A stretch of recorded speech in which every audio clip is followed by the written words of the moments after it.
Oh, hey, gang. Welcome back to... Shake it, baby. The next full-fledged video is coming out around Halloween, and I'm really excited to talk about that with you. Also, here's some more Rainbow Six Siege footage that I recorded with the boys. I think Siege might be my favorite multiplayer competitive shooter at this point.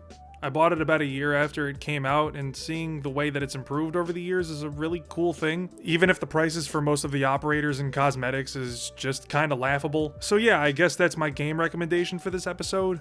Siege is like always on sale now, so you can probably pick it up for like $10 when the next sale rolls around, and there's plenty of content to see. So I've been seeing a lot of positive reception come in from the first Shake it, baby episode, and I figured I'd like to make this a more regular thing. I'm trying my best to have a 2 video quota per month, but due to the day job, general life stuff, and the looming specter of doom that invades every single waking moment of my... I love talking about music, and I love sharing my tastes with people, and I hope it encourages them to try a new genre or give attention to a lesser known artist. So going forward, I'm gonna try to have one big video game, movie, album, etc. analysis / essay, and one Shake It Baby episode per month. Unless I can find the time to cram another big analysis into my schedule, yeah.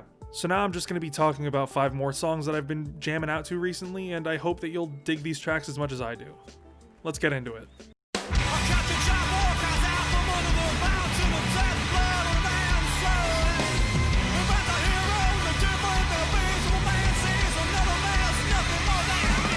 The best way I can describe the sound of Daughters and the overall vibe they radiate is pure oral punishment. The First Supper is the second of 9 tracks from Daughters' self-titled and, at the time, final record before exploding back onto the scene with one of the most genuinely terrifying albums I've ever heard in my life.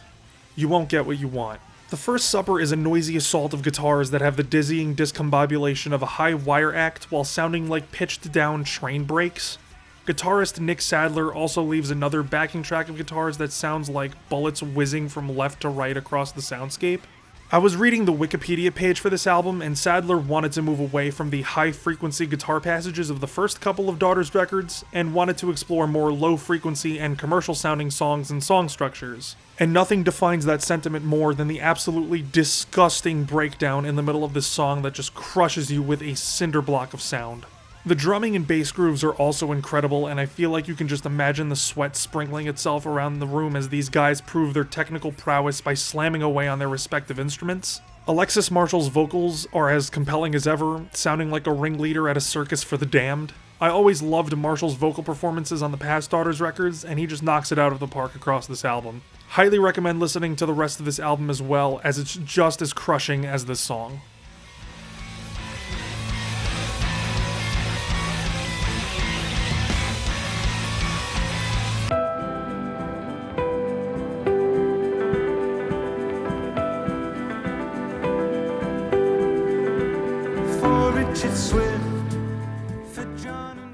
Fleet Foxes have been one of my favorite bands since late high school, really. They were a band that made those awkward transitional years in college slightly more bearable while I was essentially wading in waist-high water, and I have their album, Helplessness Blues, to thank for finally helping me find the shore. I felt like a lot of my feelings towards myself and the general world were validated with that album. An album that explores the idea of, am I doing enough? Do I really matter? And can I contribute anything meaningful to the vast ether of sights and sounds that surround me every day? Heavy stuff. So after a lengthy hiatus and comeback album, Fleet Foxes dropped a surprise album, Shore, a couple of weeks ago at the time of this recording. While I don't think it's their best work, I still think it's a great album. And there is one song that stuck with me across my dozen or so listens called Sunblind. Sunblind taps into that classic Fleet Foxes sound, with deep layered harmonies, beautifully engineered acoustic guitars and vocal tracks, and surprisingly normal drumming for a Fleet Foxes record. However, all of this seems to be streamlined for what is essentially and easily their most commercial and accessible record. Sunblind is part eulogy and part celebration of life, as singer Robin Pecknold thrives in the beauty of nature and the fulfillment of extended periods of time surrounded by it. Robin also tributes influences of his that have died during the past decade, like David Berman, Bill Withers. It's an interesting juxtaposition, one that I think is kind of beautiful as he marries the majesty of these deceased artists' influence with the beauty of the nature that surrounds him, as well as how nature brings him peace while the music of the artists do as well. There's a yin-yang sentiment here that's wonderfully explored. The chorus on this thing is easily one of the best in Fleet Fox's discography as well. Shore serves as a ray of light in these overwhelmingly dark times, so if you're in need of a pick-me-up, check out Sunblind and the rest of the album as well.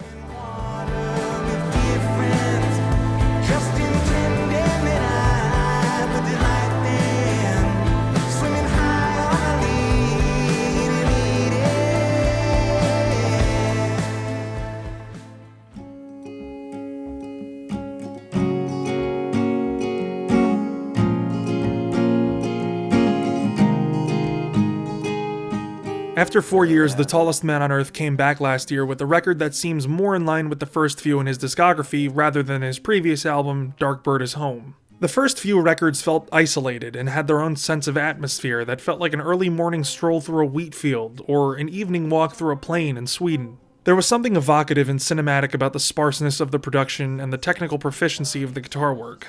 With Dark Bird Is Home, singer Christian Mattsson pulled out all of the stops and added waves of instrumentation and arrangements to an album that felt like his most personal yet. It's also my favorite of his. I Love You Fever Dream came out 4 years later and regressed back into that sparse production and tender vocal delivery that defined his career. The song that I've been coming back to the most has been the title track.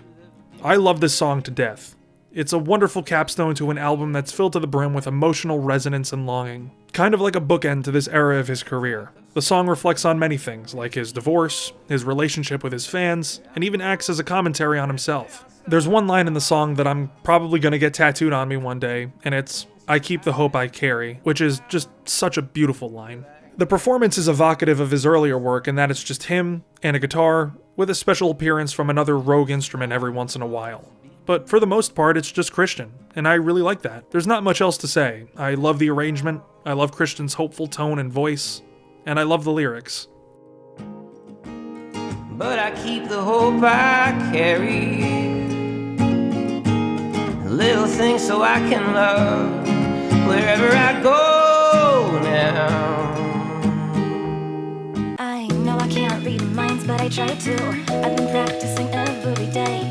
You could say it's a little alarming, but I don't feel the same. But lions on your palms tried to tell Ben Rosette is a drummer-guitarist that I've always had my ear to the ground about since I heard his project with former Dance Gavin Dance singer Kurt Travis, called Eternity Forever. It was a solid and fun collection of math rock songs that I've been going back to for a long while now. After their breakup, Rosette formed a new band with singer Haley Nicole Woodward, and are making a super interesting blend of R&B and math rock.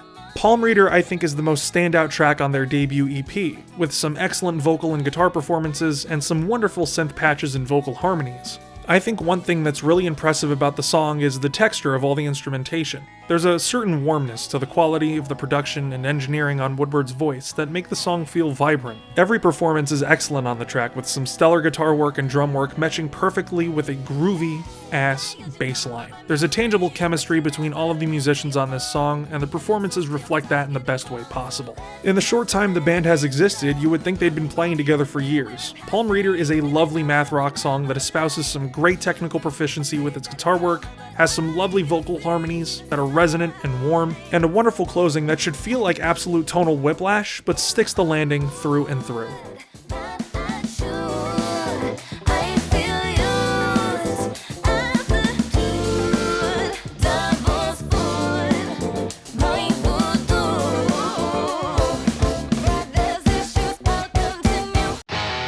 When searching for my friend,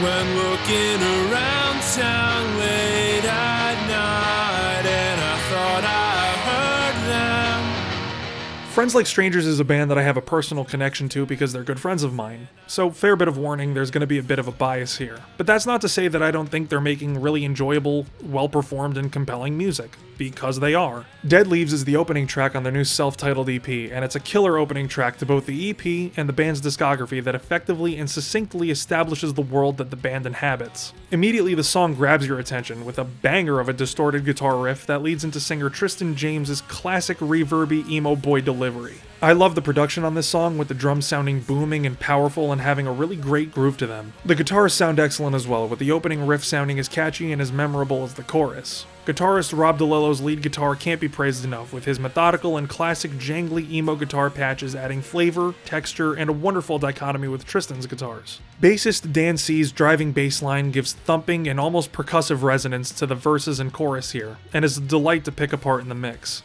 The chorus of the song is also quite good, as the song explodes into a vibrant and emotionally resonant wall of sound that showcases the band's knack for writing really strong hooks with compelling lyrical prowess as well. Friends Like Strangers doesn't really reinvent the wheel in any way, but Dead Leaves, as well as the other songs on the album, are proof that catchy hooks, a fundamental understanding of good songwriting, emotionally potent performances, and an overall mutual tightness across the musicianship on the song and the record are more than enough to make a good record.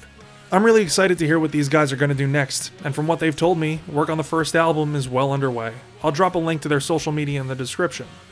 Thanks for watching another episode of Shake it, baby. And I'll see you next time with 5 more tracks. You said waking up early is just what I need. Was the drive a burden or was there relief? Coming after me. I barely sleep at night when this bed's not mine. This bed's not mine.